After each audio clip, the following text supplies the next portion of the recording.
BC రిజర్వేషన్లపై ప్రభుత్వానికి చిత్తశుద్ధి లేదని మాజీ మంత్రి కరీంనగర్ ఎమ్మెల్యే గంగుల కమలాకర్ ఆరోపించారు. మొదటి నుంచి జీవోకు చట్టబద్ధత కల్పించాలని తాము ముందు నుండి డిమాండ్ చేసినా పట్టించుకోకుండా ఎన్నికలకు వెళ్లారని విమర్శించారు.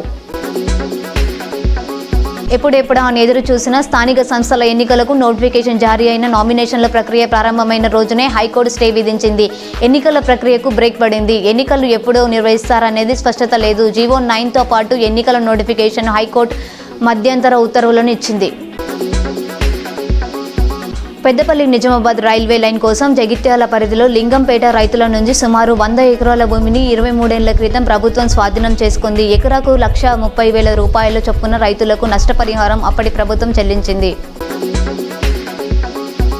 వేములవాడ మండలం కొనాయిపల్లిలో సాయిబాబా మహిళా సంఘం సభ్యుల నుండి యూనియన్ బ్యాంక్ కరెస్పాండెంట్ జ్యోతి 8 నెలలుగా 5,26,000 వసూలు చేసింది. అందులో 2,70,000 రూపాయలు మాత్రమే బ్యాంకుకు జమ చేసి మిగతా 2,56,000 రూపాయలతో ఉడాయించింది. బ్యాంకు అధికారులు తనకు సంబంధం లేదనడంతో మోసపోయినామని గ్రహించిన మహిళా సంఘం సభ్యులు ఆందోళనకు దిగారు.